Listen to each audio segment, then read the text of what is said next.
It's the Unofficial Pre Fight Show. This coming up weekend, we got UFC 280. Charles Oliveira taking on Islam Makhachev. Let's go. In the main event this weekend, we have the UFC lightweight title on the line when Charles Oliveira takes on Islam Makhachev. By far the two best lightweights on the planet. And I gotta say, I haven't been this hyped for a fight in quite some time. In Charles Oliveira, we have arguably the most exciting fighter in MMA. Always goes for the finish, takes calculated risks, and is willing to put himself out there and in danger to get the knockout victory or the submission victory. He's taken on Islam Makhachev, who is by far the most avoided fighter at lightweight. Now, I have recently picked against Charles Oliveira a couple times. I took Dustin Poirier over him, which obviously didn't come out the way I planned. And I also picked Justin Gaethje when they fought, and obviously came up short on that pick as well.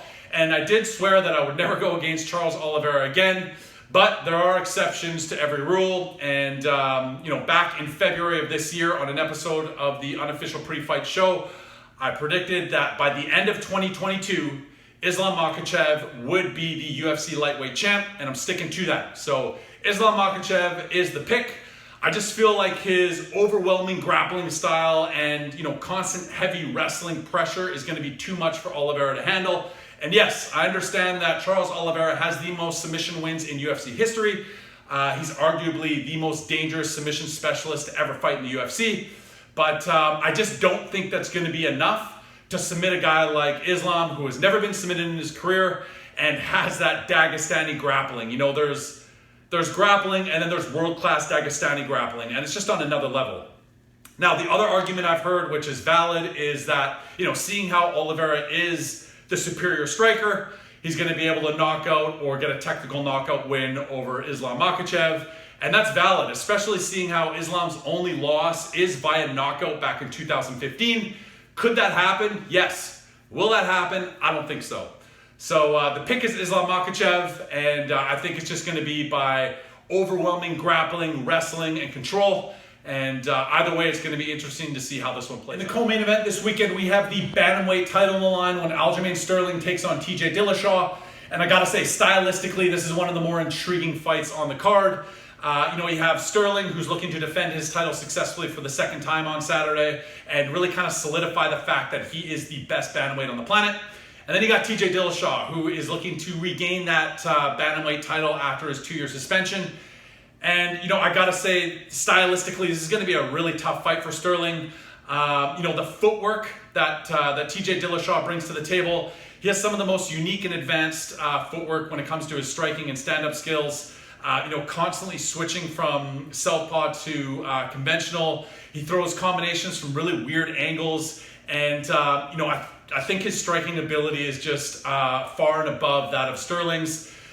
The reality is that Sterling's striking is a little awkward, although he is coming into this fight with a 4-inch reach advantage. The path to victory for Aljamain Sterling is going to be very clear. He's got to get TJ Dillashaw to the ground and keep him on his back, or take that back control that Sterling is so well known for and can probably do better than anybody in the UFC. Now, that's the big question. Is Sterling going to be able to take TJ Dillashaw down? TJ Dillashaw was a Div 1 wrestler, comes from a wrestling background, and has an 86% takedown defense rate, which has got to be one of the best in the UFC. So it's really going to come down to that, in my opinion. If Sterling can score some takedowns, I see him having a lot of success in this fight. I think Sterling's jiu-jitsu is much better than Dillashaw. And just that his ability to take the back and stay there and control fighters from that backpack position, I've never seen anybody be able to do it like him. If TJ Dillashaw can avoid getting taken down, can avoid getting his back taken, I see him having a lot of success in this fight. I think the relentless pace that TJ Dillashaw puts on guys on the feet is going to frustrate Sterling, and I see him scoring significant strikes as the rounds go on and ultimately getting the victory. As I mentioned, this is a pick'em fight to me. Could go either way. An argument could be made for both guys to win. I am, though, going to go with the current champ, Aljamain Sterling, for the victory. I think he's going to be able to score some takedowns. I see him being able to take TJ's back a few times throughout the fight. He might even be able to take the back control from the clinch up against the cage. And ultimately, if he can do that, I see him controlling TJ. So Aljamain Sterling is the pick. Next up, we have two top 15 bantamweights facing off when Peter Yan takes on Sean O'Malley. Peter Yan, of course, the former interim bantamweight UFC champ, looking to get back in the win column with a victory over Sean O'Malley this weekend. And, the very popular and hyped Sean O'Malley finds himself facing the toughest test of his career when he takes on the #1 ranked bantamweight in Peter Yan.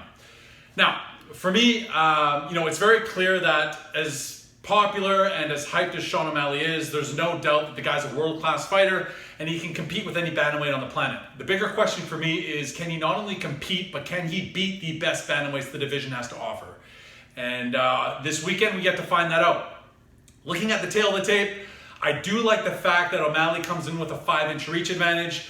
I think O'Malley's ability to throw his combinations together, the effective feints that he uses, his effective jab, and just high fight IQ could give Peter Yan some problems.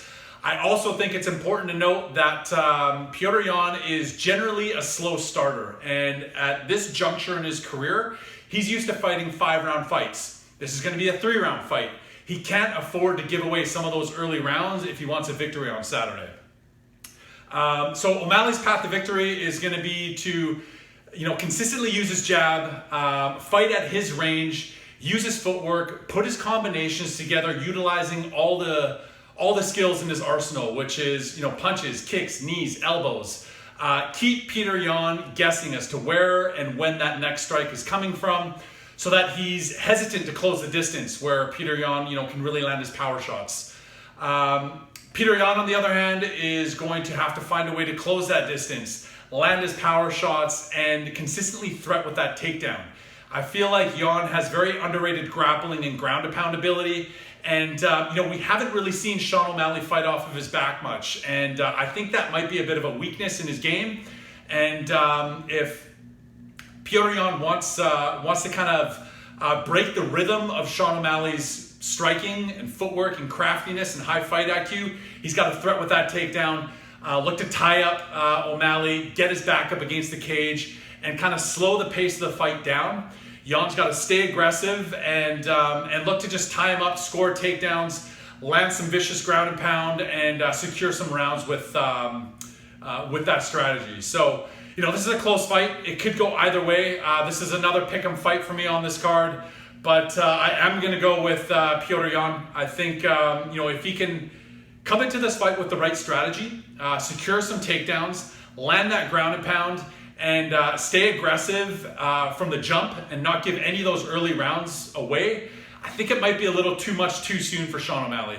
So Peter Yan is the pick, and it was going to be another close one and an exciting one to watch. And the last fight we're going to review on today's show is a UFC lightweight bout between two top 15 ranked fighters, when Beneil Dariush takes on Matthias Gamron. Again, a fight that could go either way. Seems to kind of be the common theme here for the main card at UFC 280.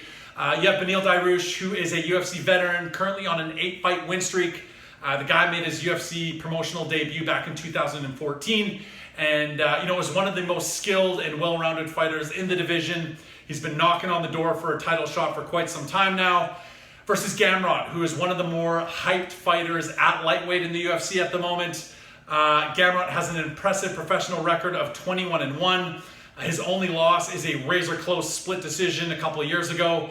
And the guy's looked sensational so far within his UFC career. And earlier this year, just got a big win when he fought his first main event within the UFC. I believe that was back in June.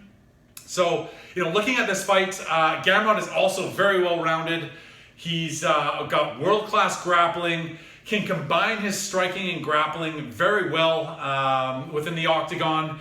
He comes into this fight as a -195 favorite, which I agree with. On paper, I think he's a little better than Derush just about everywhere. And, not only that, but he's younger, has been more active recently, and has a ton of hype behind him at the moment. So I agree with the fact that Gamron should be the favorite in this fight. And, when I look at this bout, my head says go with Gamron for the reasons I've just stated, but my gut tells me to go with Beneil Dariush. So I always go with my gut. Beneil Dariush is the pick. And, although I think on paper, Gamron is the better fighter, the fact that Dariush is on an 8-fight win streak, his confidence is at an all-time high, And he knows with a win this weekend, he gets a guaranteed title shot. I feel like the stars have just kind of aligned for him.